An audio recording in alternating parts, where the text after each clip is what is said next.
Hey guys, it's Renee, and it is day 5 of your 10-day challenge. And I just, instead of typing up something today, I wanted to just send you guys a message and just tell you how wonderful it is to work with you guys thus far in the challenge. You're halfway done, but this is really where the work sets in, and that is the weekends. And so tonight I wanted to talk to you about how to deal with weekends. Weekends are a tough thing because you have so many different things going on. You may have, now you have football parties to deal with. You have all different kinds of temptations. And you have birthday parties, or you have different celebrations of some sort. And, during this 10-day challenge, we don't expect that you follow the meal plan to a T, okay? We do provide the meal plan for an idea of what eating healthy means, what it means to be eating clean. And so we give you that as a resource and guidelines to help make sure that you are getting all of the macronutrients that you need every single day. And so we want to give you recipe ideas that are quick and easy and simple, and things that you can implement into your diet for the rest of your lifestyle. Because that's really what this 10-day challenge is about, is helping you create a balance. And so dealing with the weekends is really, really tough. But I've learned a lot of different things over the last several years, just dealing with my own weight issues and how to prepare healthy meals for my family and how I make healthy choices. Even though I'm so busy, I can't follow a meal plan all the time, and I don't expect you guys to do that either. But I wanted to give you some tips, and something that I've used here for the past year or so. I've learned it from another coach, and she uses a wonderful rating system. And it's not rocket science, but it does work for me, especially when I'm going to a restaurant or I'm going to a party or a football party or things like that. So what I want to talk to you guys about tonight is how to choose things that are most important to you.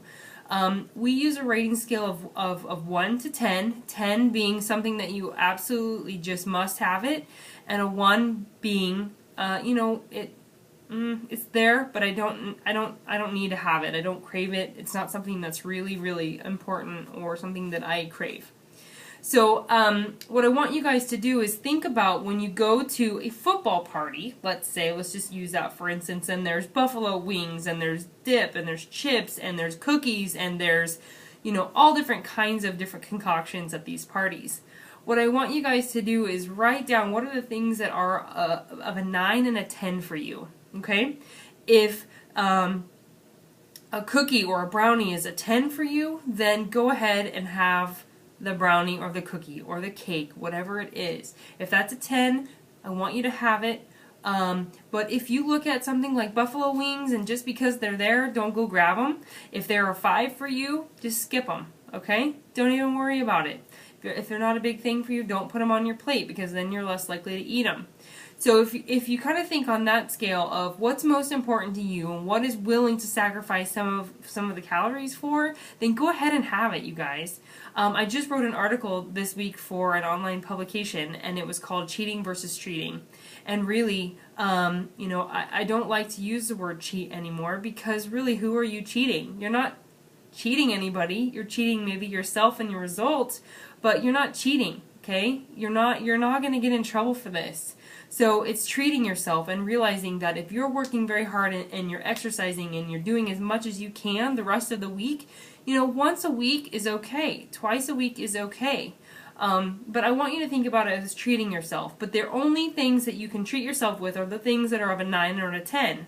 And stay away from the rest of the other things. And that is really something that I have been following for about a year, and it's really been helping me. I've lost 53 pounds since my daughter was born, October 1st of last year, and I haven't followed a strict diet. I followed a meal plan, a guidance, things like that, but I have treated myself when I felt like I wanted to treat myself and I didn't feel guilty about it. it's where you fall into where you're going out and you're eating things just because that they're there. If onion rings are not a top priority for you and they don't crave them, then don't have them. Just simply pass. But if you know, having a slice of cake at a party is a 10 for you, then have the stinking cake. Just make sure that you are prioritizing the things in your life that are of of something that you absolutely have to have. And I think that you guys will really appreciate that, and it'll help you figure out, you know, how to balance things. The other thing I want to talk about is the meal plan. I don't expect you to follow the meal plan 100%, but you guys, you came to us, we invited you to do this challenge, and so try to follow it as best as you can, okay? We put a lot of heart and soul into those meal plans, and for us to give them to you, we really would like you to follow them as close as you can. Make some modifications, you know. You're going to have to plan a little bit too. You can't just wake up in the morning, run out the door, and expect to follow the plan.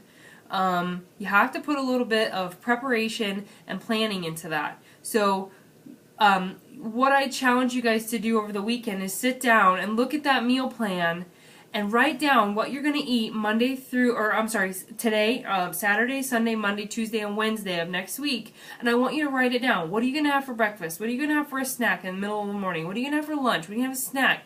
And then what I want you guys to do is go to the store this weekend and get those items. Plan out your entire day. Plan out for the next 6 days what you're going to have for your meals.